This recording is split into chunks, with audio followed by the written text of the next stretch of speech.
It is 4:46, and we're starting the Codes Fair and Farmers Market Committee. We'll go ahead and I guess whoever's on, whether it's John or somebody else, do we need roll call or we need to do the motion first? Let's do roll call first, Mr. Chair. Great. Okay. Thank you, John. So Councilmember Cash, you here? I'm here. Thank you. Councilmember Gamble. Present. Councilmember Hall. Councilmember Hancock. Councilmember Johnston. Present. Thank you. Councilmember Pulley. Councilmember Roberts. Councilmember Swope. Yep, I'm here. Thanks, sir. Councilmember Withers, Vice Chair Withers. Thought I saw Vice Chair Withers. I see him. Okay, got him. All right. And Councilmember Young. Present. Thank you. All right. I count 7, and I'll keep an eye, see if anybody else jumps in. All right. I'm going to ask for a motion in a second on this motion. Pursuant to Governor Lee's Executive Order number 16 regarding electronic meetings as extended by Executive Orders number 34 and 51, I make a motion that this committee meeting agenda constitutes essential business of the Metropolitan Council and that meeting electronically is necessary to protect the health, safety, and welfare of Tennesseans in light of the COVID-19 outbreak. Can I get a motion in a second, please? So move. Second. Thank you. All right. Anybody opposed? Great. All right. We make that motion and approve. All right. First item on the agenda is Resolution 2024-64. O'Connell, Mendez, and Sledge replaces Amendment number 2 of the existing lease agreement between the Metro government and the state of Tennessee for the farmers market facility to include the fully executed amendment and property survey. Can I get a motion in a second, please? So moved. Seconded. Thank you. All right, I'm going to turn to Mr. Cooper here for a brief explanation, if he doesn't mind. Sure. This is basically housekeeping. The amendment was approved back in 2016 to remove a portion of the leased premises in exchange for a $4 million payment. And now the property survey has been finalized, and so this is just replacing that Amendment 2 from 2016 to have the proper survey included. Great. Thank you, Mr. Cooper. Members who were here in 2016 will remember us going through that, so this basically just finishes that up. Any discussion on this resolution? All right, we'll do our typical move, and if there's anybody who is opposed to this resolution, please signify by pressing the raise your hand button. Otherwise, you'll be marked in favor. All right, seeing no hands opposed, you recommend approval 7-0. Thank you, members. All right, bills on second reading. We have BL 2020-300, Councilmembers Benedict, Bradford, and others. This amends the Metro Code to restrict construction noise between the hours of 7 p.m. and 7 a.m., and it has a proposed amendment. So, members, can I have a motion on the amendment second? And Councilmember Benedict can explain it. So moved. Second. Thank you. Councilmember Benedict. Thank you, Chair. So the amendment on this is it changes the hours for days that are over 90 degrees. We certainly want to make sure that anybody working in construction is able to either pour concrete at a temperature that works well or get on and off a roof when it's not 100 degrees outside. We certainly want to make sure that worker safety is important and paramount to construction. However, and let me back up. So that's what the amendment does. Let me know. Can I speak on the bill as well? Yeah, let's see if there's any. Are there any questions on the amendment? I see Councilmember Rosenberg. Thank you, Mr. Chairman. I guess just forecasted above 90 by whom? The National Weather Service, local meteorologist, foreman's next door neighbor. Councilmember Rosenberg is the answer to that question. No. Perfect. So it would be, that's a great question. Just generally forecasted by any media outlet, weather service. If somebody says it's going to be 89 degrees and somebody says it's going to be 91 degrees, I don't think that our codes department is going to get ticky-tacky about that. I think what we're looking for is, worker safety, and that generally if the forecast is above 90 degrees, if a neighbor wants to complain, I think it's important that we listen to the neighbors and say, hey, we're here working at 6 a.m. and it's only going to be 60 degrees today. Well, then we need to address that. But the likelihood that it's going to get down to a particular 90 degrees, my concern is less about the actual temperature degree, whether we're within 1 degree or 2 degrees. My concern is that if it's going to be, it's forecasted to be extreme heat, that we make sure we're taking workers into consideration. And I think that based on the current hours of 6 a.m. to 9 p.m., I think that it's reasonable to ask our community to allow that exception on those days that the heat is extreme in order to protect worker safety. So the short answer to your question, Mr. Rosenberg, is that, or Councilmember Rosenberg, is that, just the weather service, I guess, would be the right answer. Thank you, Councilmember. Thank you, Mr. Chair. All right, thank you. Councilmember Gamble. Thank you, Chair, and thank you, Councilmember Benedict, for bringing this bill forward. I just have one question regarding the noise ordinance, the Davidson County noise ordinance. Does this 6 a.m. time frame fall within that? If I remember correctly, I think the noise ordinance is 6 a.m., but just want to make sure that this falls in line with that. Councilmember Gamble, if you're all right, let's move let's get the amendment on, and then let's make that the first question on the bill. If that's all right. Okay. I don't see any other hands up on the amendment. All right. Anybody who is opposed to the amendment, if you'll use the raise hand button. All right. Seeing none, I'm going to recommend the amendment's recommended 7-0. Can I get a motion on the bill as amended, and then I'll go to Councilmember Benedict. I'd like to move the bill as amended. Thank you, Councilmember Hancock. Yes. Second. Great. All right, Councilmember Benedict, can you address Councilmember Gamble's question?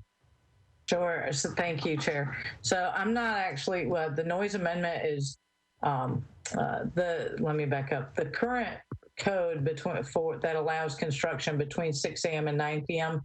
Specifically calls out 70 decibels as the level of noise that's allowed currently, and so that's not going to change under this bill. So the noise ordinance should not be impacted as the result of this bill.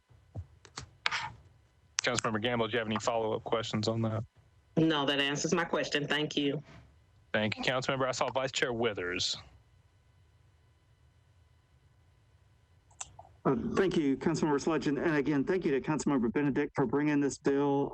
This is a thing that we hear about a lot, and kind of as I alluded to in the last meeting, definitely people will call council members about it, and we'll certainly go to Facebook directly. What I've experienced is that, again, you sort of hear both sides of it. If you are if the construction is occurring next to you, then you're concerned about the noise. If it is your house that is being built that you're waiting to get into, or you have to get your kitchen remodel done, then you want to get your house built and get moved in. So we're in a position of juggling that a lot.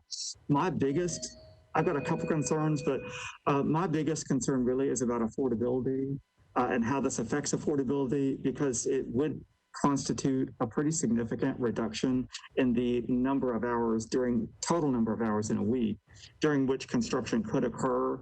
And so I know I've expressed that concern. I've begun doing some outreach talks. We have a lot of builders in the East Nashville community just to get some of their thoughts on the bill. And some are concerned about it, some aren't. And so just what I would encourage the chair to do is if we could just do a little bit more outreach on it. I think the amendment that you brought is a good one. I think we might be able to bring up just have a little bit more discussion with some of the builders and maybe come up with some more subtleties or things to think about before we pass the bill. And because this is a bill that is not chapter 17, if I'm not mistaken, it can't be amended on third without a suspension of the rules. So I guess what I'm asking for is just maybe a little bit more time to do a little bit more outreach with some of our builder and contractor community, just to make sure that we're not that we're not affecting kind of affordability overall. That's number one. Number two, one of the things that I would, because this is so close to me right now and a few other council members, is a real question I guess I have for the codes department is, I know the zoning administrator has authority to issue a certificate of basically of emergency. And we do have a lot in my district, we do have a lot of work that is extremely time sensitive related to tornado damage repair. And I wouldn't want any of that work to sort of be affected, at least at this time. And so just to consider either A, looking at it from the standpoint of exempting any work that is related to storm damage, in case we should have that again in the future, number one. But number two, to get a sense from the zoning administrator about, you know, kind of what that process is for obtaining one of the certificates if they were to need it for some other reason, if that would be a better way to go. But overall, I think that this has really started some really good discussion with the builders and with the neighborhood groups. I appreciate the sponsor bringing it. Just would encourage maybe another meeting or two, maybe, just to get a little bit more feedback from the builder and contractor community. Thanks, Patrick. Councilmember Benedict, you want to respond? Yeah, thank you, Chair, and thank you, Councilmember Withers, for that. You know, I've been thinking about that, and actually today spoke with somebody from East Nashville who is experiencing and helping with the reconstruction, if you will, of the area and getting it back on its feet. And I know we're dealing with that throughout the city, and that certainly has given me pause heading into tonight's meeting. It actually was about an hour and a half ago, about 2 hours ago, actually, that I had a very serious and important conversation with an area builder about that concern, which has given me pause in regards to, you know, to moving forward with it. I did want to get the amendment attached, and I did, Chair, if you'll indulge me for just a moment. You know, I want to make sure as we're looking at this and as we're having the discussion with the public that we talk about what's going on around the state and the region. There is no other city in the state, in the major city, including Memphis, Knoxville, Chattanooga, and Franklin, and Mount Juliet, that offer the hours that we offer, nor Charlotte or Atlanta. So I think it's important that even though we have the need for affordable housing, that we're also very sensitive to how that takes place. And so that was the purpose of the bill. But I absolutely appreciate what Councilmember Withers just shared with us. And as I think about that conversation I had earlier today, I think given all the recovery that the city needs to make in regards to the tornado and the derecho, I am inclined to, I would agree. And so therefore, Chair, if we could, as the bill is amended, I would absolutely support a deferral. If it'd be okay, I want to give us time to get through the tornado recovery. So I actually would like to spend a little bit more time on this and look at the first meeting in November for a deferral as amended. Gotcha. All right. I will make that motion to defer this bill to the first meeting in November. Could I get a second from a committee member? Second. Great. Thank you. I do have a couple of members who had questions, and we can take those if you like. Councilmember Allen, I saw your hand up first. Did you want to ask your question? Yeah, thank you. If I could, I think it is relevant to the deferral, and Councilmember Cash may have the same comments. We're dealing in our neighborhood with noise that is happening in the hours that are allowed, but it is incredibly loud noise. And to go back to Councilmember Gamble's question, this is a change to Division 9, which is the noise ordinance chapter. And what it specifically says is all construction noise has to be below 70 decibels, which is like normal conversation level, between the hours of 9 p.m. and 6 a.m. And then after 6 a.m. right now, or with this bill after 7 a.m., all bets are off. You can be as loud as you want to.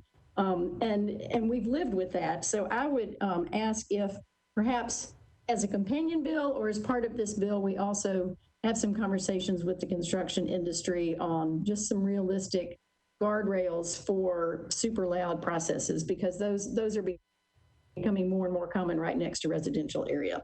So I would love to work with the sponsor during this deferral period to possibly address that, or to in parallel have another bill that addresses that. Thank you for letting me speak.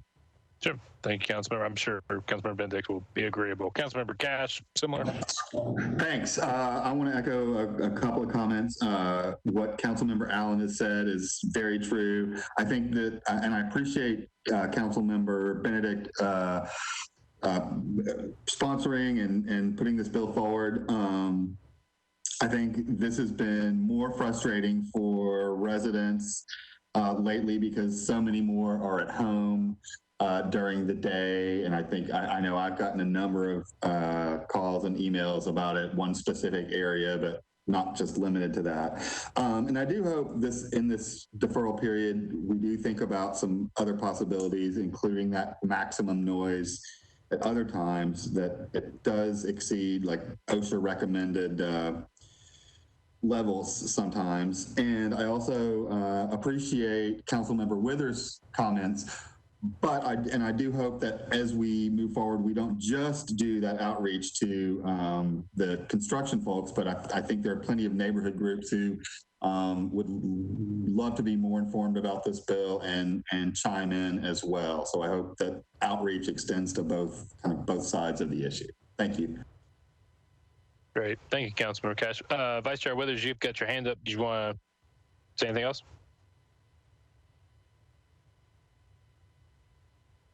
Oh, nope. All right, hands down. All right, I think that does it for everyone. So we have before us a deferral to the first meeting in November. It's been properly moved and seconded.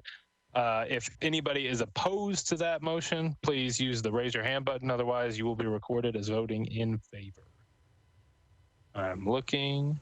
All right, we have no hands raised, so we are now 8. So that is recommended 8-0 to defer to the first meeting in November. Council members, I appreciate your work here in codes. We are finished up here, and we will be moving to parks, library, and arts. Thanks so much.